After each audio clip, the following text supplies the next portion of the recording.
Today on episode number 592 of the School of Podcasting, live from the floor of DC Podfest, we have a Because of My Podcast story. We have another installment of how to not make money in podcasting. And I saw a session at DC Podfest that made me go, hey, you know what?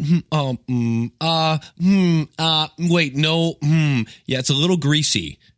Hit it, ladies. The School of Podcasting with Dave Jackson. Podcasting since 2005. I am your personal podcast coach, Dave Jackson. Thanking you so much for tuning in. If you're new to the show, this is what I do. I bring my award-winning talent, my 20-plus years of helping people understand technology. We help you massage your message. We help you tackle that technology, face your fears, and get you on the road to podcasting in the right direction. My website is schoolofpodcasting.com. If you go over to schoolofpodcasting.com/start, use the coupon code LISTENER, you'll be on the road to having your podcast up and running in no time. I might sound a little differently than usual because, number one, I'm fighting a cold, which is the worst thing when you're podcasting or when you're a podcaster. But I'm fresh back from DC Podfest.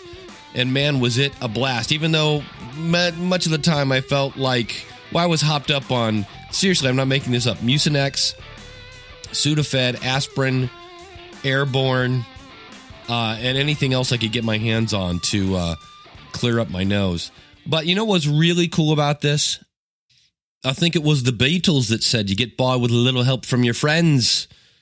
Right, and I did. And one of them, the lovely, the talented, you know her from the Story Behind podcast, and now you know her from ePodcast Productions, where you can get podcast editing, show notes, strategy, and consulting. The lovely Emily Prokop bought me soup. It was this weird kind of kale stuff that I really didn't think I was going to like, because I've not heard many good things about kale, but it was lovely. And the best thing about it is I blew my nose today, and I think that soup came right out my nose. It's great fun. So thank you, Emily. That was very nice of you. I really, really deeply appreciate it. I got to tell you, one of the best kind of elevator pitches I heard. No, Bernie, I did not save you any soup. Sorry, buddy. Sam Sabin did a presentation on how to do a serial podcast. And a serial podcast means you listen to episodes 1, 2, 3, 4, not the latest one first. And you can find her show at goodgriefpodcast.com. And she explained her podcast this way. She goes, I started my podcast, I think she said it was a week, or she started developing her podcast, I think she said a week after her father died. And she found out that her father had a second family with 2 kids, and she was one of them. Then I went, oh, I'm so subscribed to that. No, Bernie, I did not save you any soup. He's so up my rear end today. He missed me, which is nice. If you're new to the show, Bernie is my cat, and I got tired of editing him out of the show. And so now when he just meows, So, but it was a really interesting show. Really well done. She's a journalist major. And so it's a narration style podcast, and I binge listened to the whole thing. Now, I do have to say this. If you're going to be doing a serial style podcast, you really want to be on, for lack of a better phrase, a real media host. And by that, I mean not, in her case, unfortunately, she's on Squarespace. I know, I hate Squarespace too, Bernie. And Squarespace is a great website if you want to make a website. But in the same way that SoundCloud is really a music website that dabbles in podcasting, Squarespace is a website company that dabbles in podcasting. And neither of them are ready with the new iTunes tags, because you could go in, let's say she was on Libsyn, LIBSYN.com, use the coupon code SOP free, and you can get a free month over there, or Blueberry, or Spreaker, or Podbean. I prefer Libsyn. And for the record, full disclosure, I worked there. But of course, I was a customer for 10 years before I worked there. And you could say this is a serial podcast. And then when people subscribe in the podcast app on iOS 11, it automatically lines them up, episodes 1, 2, 3, 4, 5, 6, 7, where in my case, I was listening on Overcast because I actually went I was going to listen in the podcast app just for that feature. And then I was like, oh, she's on Squarespace. Bummer. So I went back to Overcast, had to make my own playlist and then adjust the way that it displayed it so it would play in the proper order. And most people aren't going to do that. So, we don't have any podcasts matching Better Freeze, a real media and... What? If it's not Bernie, it's Siri. What is up with you people? I'm trying to record a podcast here. We're going to keep it real today. We're not going to edit that out. I have no idea what's going on. Oh, geez. But DC Podfest is a really great event. I love it because you have enough people there to get a wide range of knowledge. In fact, we'll be talking about a presentation I saw today that really gets you thinking outside the box in terms of if you want to monetize your show or build relationships with your show. And you might be saying, I don't really want to monetize my show. You might want to listen to this. It was one that everybody walked out of the room going, But DC Podfest was great. Jennifer, Alex, the whole team does a great job. I was really actually pretty happy with my presentation. There were a couple things I really wish I'd tweaked, but for the most part, it went over really, really well. And it was a great time. And there were pancakes. What more do you want? Yes, here's the thing. I remember last year that they had this like pancakes at like 7 o'clock at night on the last night. I'm like, pancakes? And then this year I'm like, hey, are they going to have pancakes again? Like your weird thing that you think people may not appreciate, you might find out later that that's like now your thing. Like you're the pancake people. So it was a lot of fun. Looking forward to next year. They might have to move next year because if it gets bigger, they're going to run out of room at the place they're at. And Washington is a very interesting place. We walked through a kind of a back alley to go to this taco place and met some very interesting characters, shall we say. But if you're ever wondering why I go to these, and this is, I do this to put my money where my mouth is. I say go to where your target audience is and listen. And I actually got some good ideas for future episodes. So that's the biggest thing I was there to listen. Obviously, I was there to talk. And I was there to meet Libsyn customers and make sure they were happy. But also, you know, just to know what your audience is talking about. Keep up with current events and things like that. And I had a blast. And if it's something you can do, and by that, like you might say, well, Dave, I do a show about knitting. Yeah, you don't need to go to a podcast event unless you want to learn how to grow it and things like that. You should be going to knitting events. If you're doing a show, they just had FinCon and all the financial people went to that. Find to see if there's an industry event. No, there are no cat events. Can you still hear the cat? He's outside my door.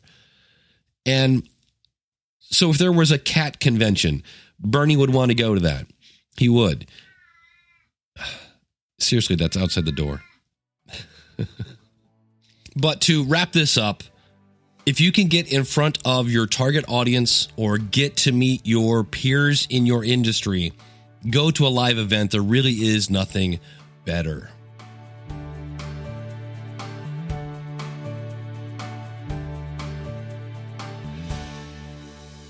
One segment that I love to do on this show is because of my podcast. And that is simply, if you can answer the question, because of my podcast, I got to blank. Whatever that is, something that you normally wouldn't have been able to do, except you started a podcast.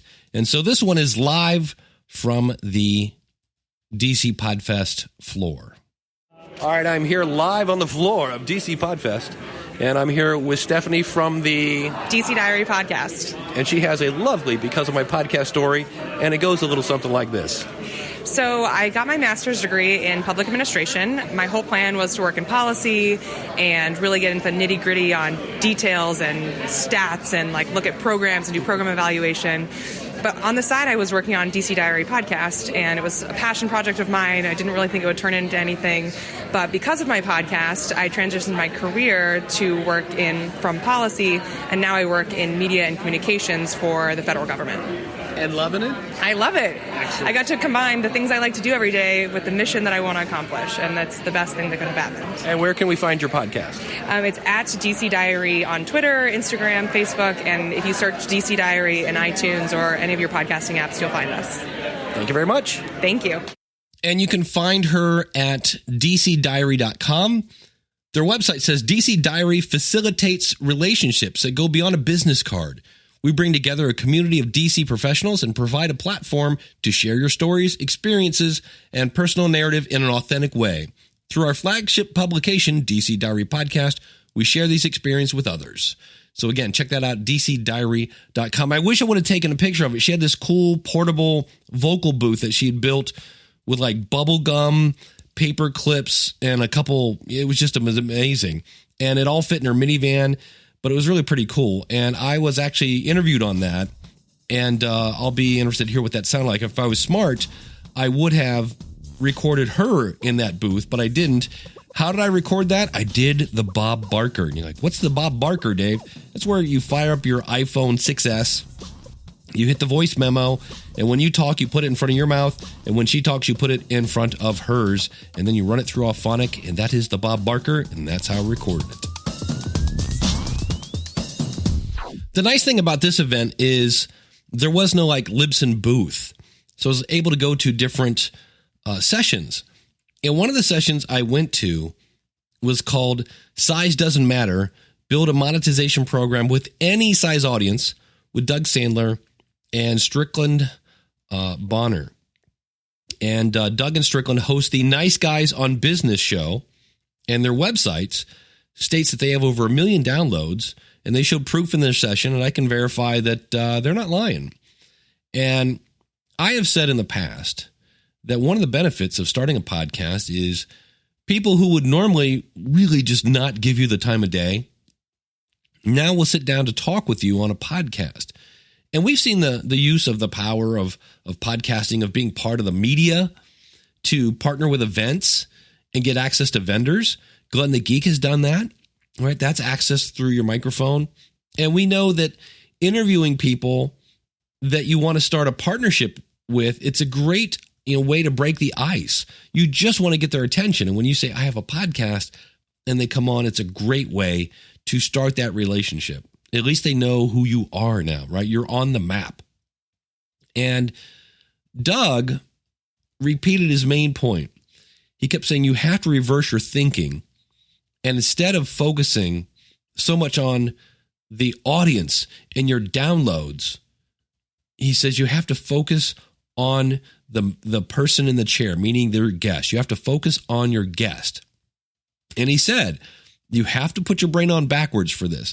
Now, for me, if you listen to this show, I'm always about content. I was listening to the Moondog Marketing Show. I'll have a link to this out in the show notes at schoolofpodcasting.com/592. John Buscall just did an episode on we really need to focus on content. And so these guys were like, here's what we do to make a boatload of cash. And what they do is, and it's interesting. So I present this here not to say I condone this, but just to say, here's what some people are doing. And so instead of focusing on your audience, you focus on your guest, and you identify people who would be a good client for whatever business you have. And I went, that's an interesting idea. And they actually had a couple examples. People were raising their hand. And one example in the session was someone who did a show about visiting the national parks. And if you wanted to monetize that, and for the record, you don't have to monetize your show. If you just want to do this for fun and a hobby, by all means. But these people were in a session about making money. So they wanted to make money with their show. And it's kind of hard to monetize a show where the call to action is, hey, go to the park. And so unless you made like a guidebook or, I don't know, maybe you sold mosquito spray or something. And Doug said you should find the person who's in charge of the national park's budget and have them on as a guest, because in theory, they should know a lot about the national parks. And when the interview is done, you can mention that this show takes, thanks so much for coming on the show. I really love this show. It's a lot of effort. But if I'm going to keep doing this, I'm going to need to find a sponsor. Would you be interested in sponsoring the show? Well, I'm going to put my spin on that. Instead of asking them, would you be my sponsor? I might be a little more subtle and go, Do you know of anybody who might be interested in sponsoring the show? And hopefully they would say, yeah, I will. It's interesting. And I know Natalie Ekdahl from Biz Chicks, and Chicks is with an X, Bizchix. Katie Kremitzros from Biz Women Rock. Both of them have offered discount coaching calls with the knowledge that the call may be used on their podcast. So here again, your guest is your target customer. But what that does is it provides content for the audience because they might share the same questions that the person you're consulting with. And it also then shows off your expertise, and people might then go, oh, so that's what consulting is.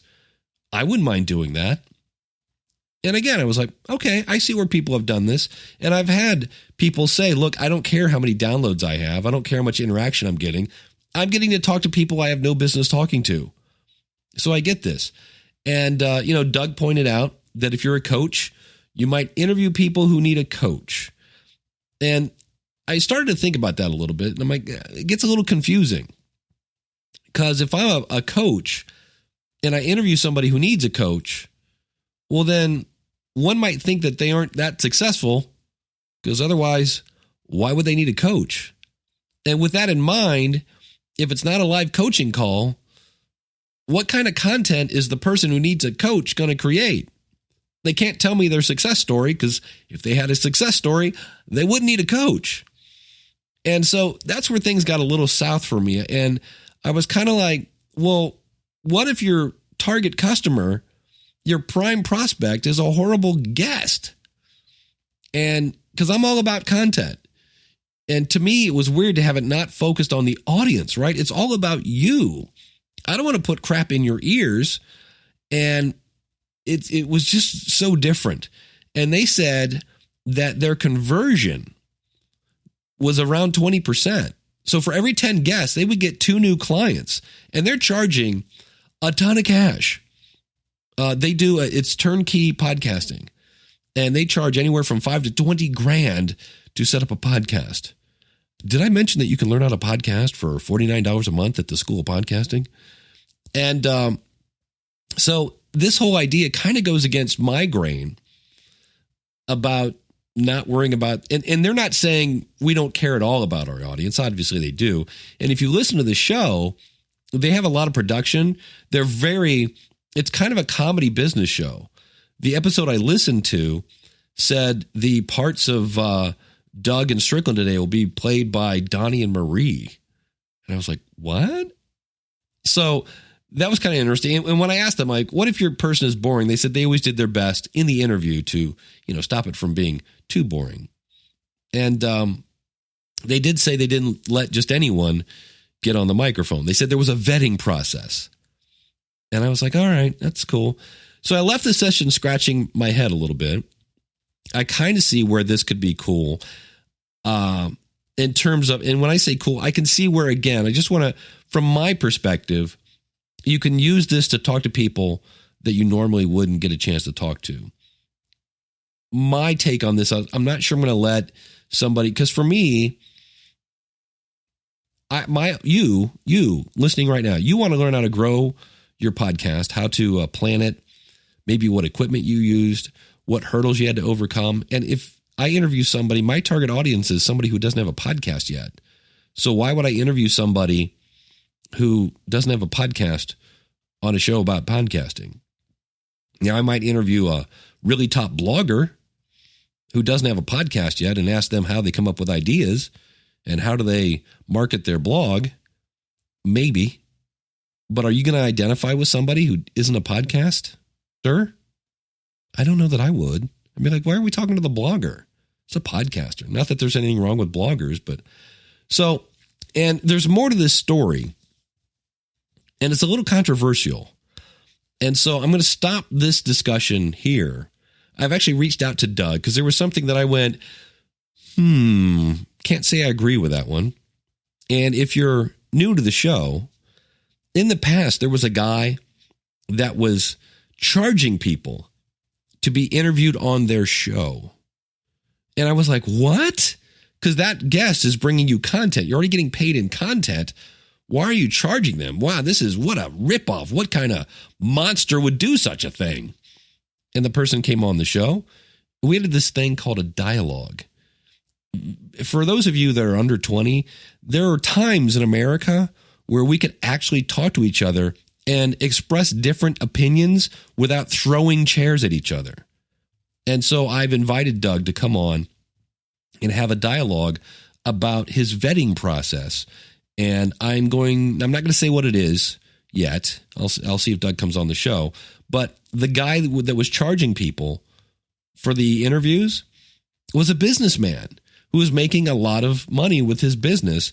He was taking time out of his business to do podcast interviews. He would line up a bunch of podcasts on he would batch record them where we'd have back-to-back interviews, and he'd have people that wouldn't show up.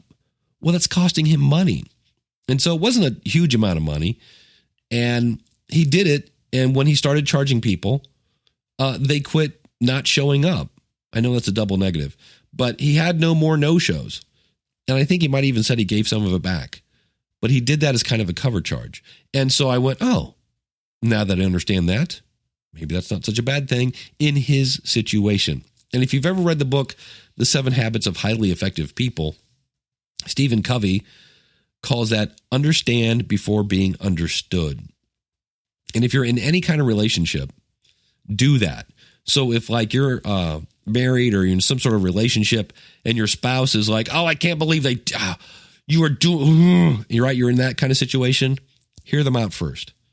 Try to understand their side first before you try to get them to understand your side.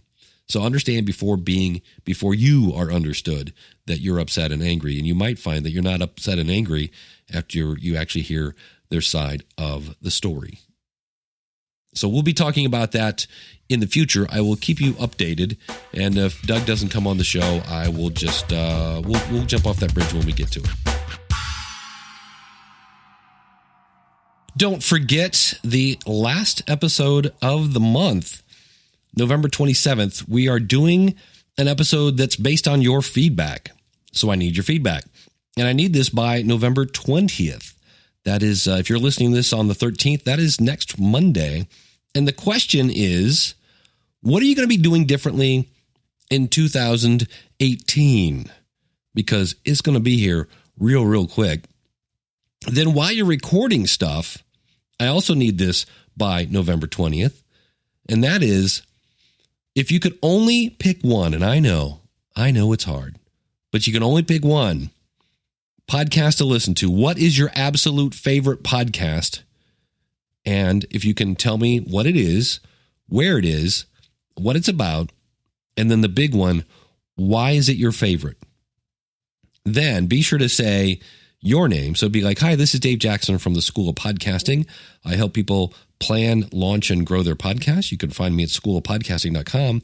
My favorite podcast is the Hall's Mentholipus podcast because it's a triple threat podcast, yada, yada, yada. I'm reading my cough drop bag here. You get it, blah, blah, blah. And this is why I like it.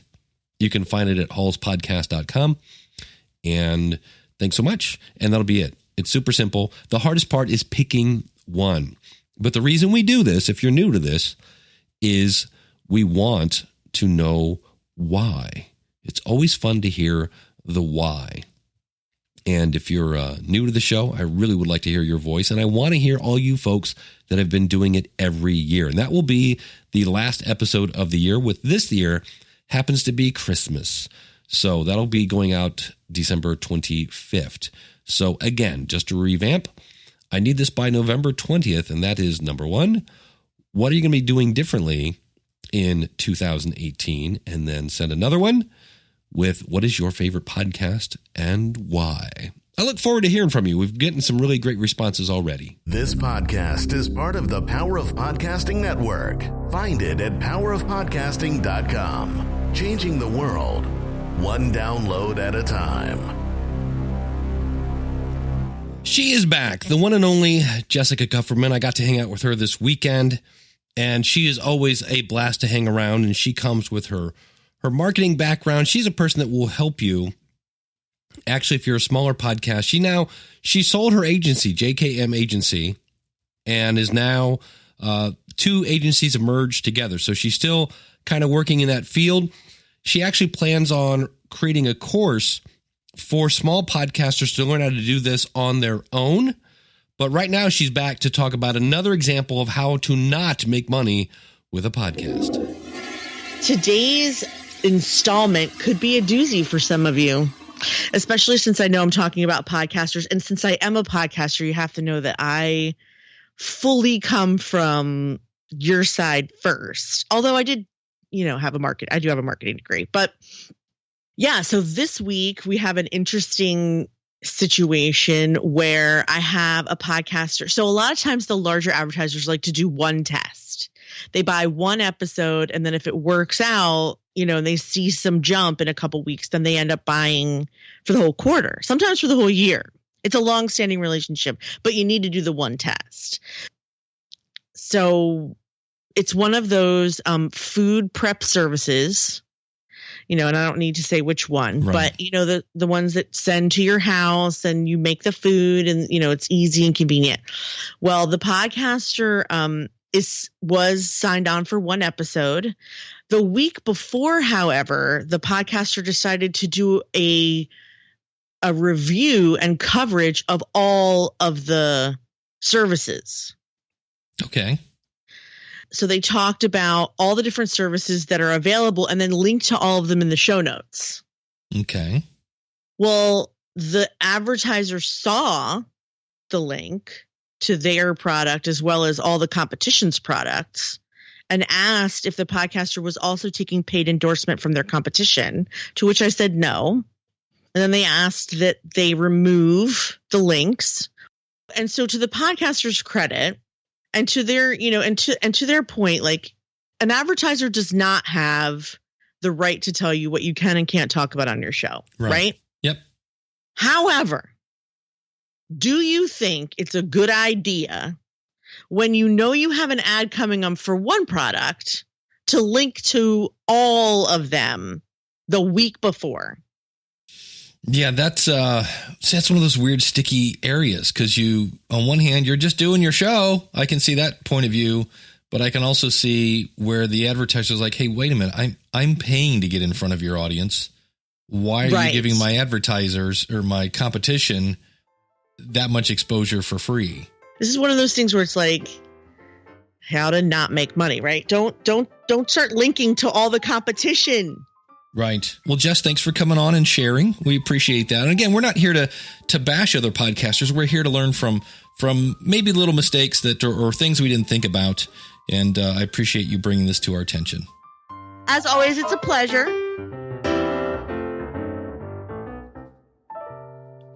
If you're ready to start a podcast, I can help you in 3 ways. The first way is super quick and super specific to whatever you need. You can hire me for one-on-one consulting. Just go to schoolofpodcasting.com/schedule and schedule a time with me. Or if you want to go at your own pace, you can go to schoolofpodcasting.com/start, use the coupon code LISTENER, and that'll save. And you can order a single month of access to all of our 16 courses, plus our private Facebook group, plus our priority email, plus, yes, there's more. But wait, there's more. Live group coaching twice a month. Go to schoolofpodcasting.com/start. Now, if you want the best of both worlds, you want personalized attention all the time, starting in January, podcastingin6weeks.com. That's where you get live training for 6 weeks straight every Saturday. And by the end of February, you will have a podcast in iTunes, Google Play, Stitcher, and TuneIn. For more information on that, go to podcastingin6weeks.com. Class size is limited. And so whichever way you want to work, I'm the person to work with, and I look forward to working with you. Thanks so much for tuning in. Until next week, class is dismissed. Take care, and God bless.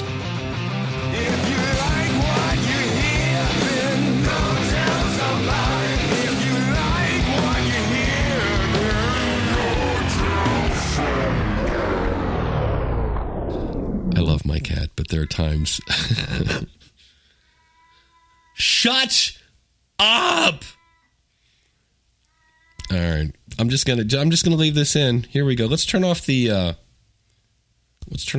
gate. Are you done, my friend? He's in the other room. I fed you. You have a clean litter box. Your life should be supreme right now. All right. Take 5.